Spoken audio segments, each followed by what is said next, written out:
Hey everyone, and welcome to Book on a Shelf. Today we're diving into one of the most famous tragedies ever written, Shakespeare's Hamlet. We are about to unpack a masterclass in revenge, madness, and the poisonous secrets of a royal court. Let's get into it. You've probably heard this line before, and for good reason. It perfectly captures the whole vibe of the play. Right from the get-go, there's this chilling feeling hanging over the royal court at Elsinore, a sense of paranoia, corruption, and the feeling that something is just deeply, deeply wrong. And that feeling? It gets confirmed almost immediately. The whole story is kicked into gear by a supernatural event that lights the fuse on this entire tragedy. Okay, so try to put yourself in Prince Hamlet's shoes. You're away at school, and you get called home to, well, total chaos. Your dad, the king, is dead. Your mom almost immediately marries your uncle. And if that wasn't enough, a ghost that looks exactly like your dead father starts showing up with a very specific and very violent to-do list for you. And this ghost doesn't just ask for justice. Oh no, it drops an absolute bombshell. King Hamlet didn't just die. He was murdered by his own brother, Claudius.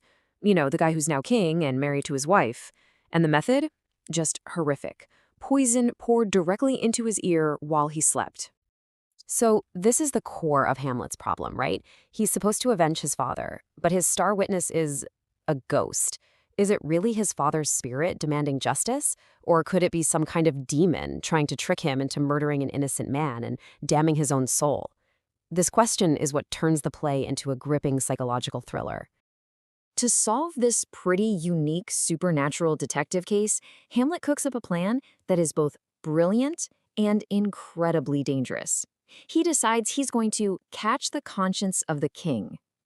His main strategy is to put on what he calls an antic disposition, basically to pretend he's gone completely mad. It's the perfect cover. This mask of insanity lets him hang around the court, say things no sane person would get away with, and throw everyone off his trail while he looks for real proof. And this creates this amazing contrast. To everybody else, it looks like Hamlet is just falling apart. His behavior is wild, he's cruel to the woman he loves, Ophelia. He seems to have lost his mind. But underneath it all, his mind is razor sharp, and he's carefully setting a trap. And here's the trap itself. A group of actors shows up at the castle and Hamlet seizes opportunity. He asks them to perform a play, which he cleverly calls the mousetrap, but he adds a little something extra, a scene that perfectly reenacts his father's murder, right down to the poison in the ear. And it works. It works perfectly. The moment the actor on stage pretends to pour poison in the sleeping king's ear, the real King Claudius jumps up, totally panics, and storms out of the room. And for Hamlet, that's it. That's all the proof he needs. The ghost was telling the truth.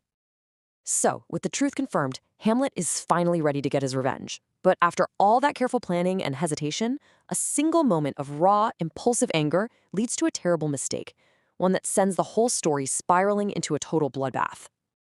The scene is incredibly tense. Hamlet storms into his mother's bedroom and just lays into her for marrying Claudius so quickly. It's a heated, ugly argument, and right in the middle of it, Hamlet hears a noise. Someone is hiding behind a big curtain, spying on them.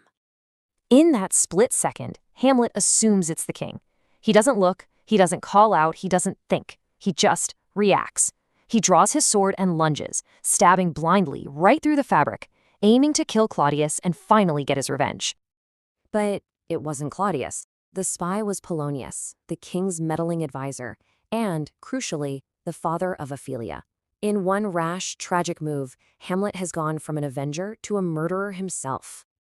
And this single act triggers a horrifying chain reaction.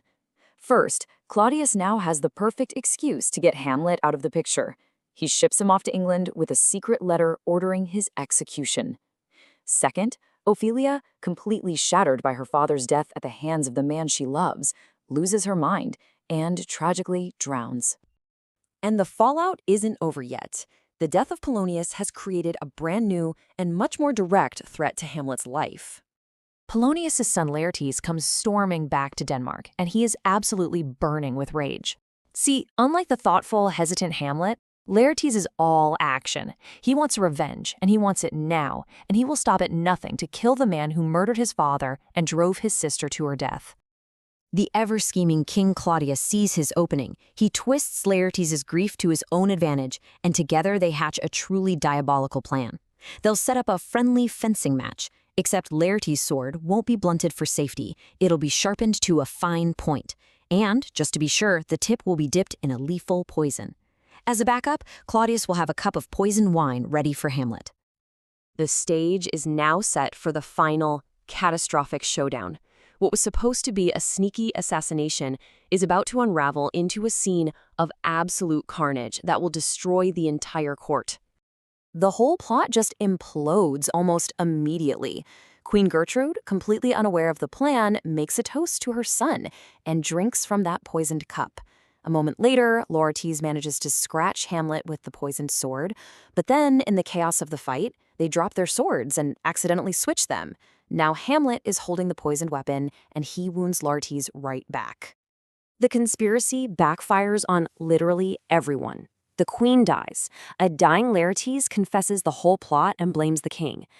Hamlet, finally seeing his chance, stabs Claudius with the poisoned blade and forces him to drink the rest of the poisoned wine.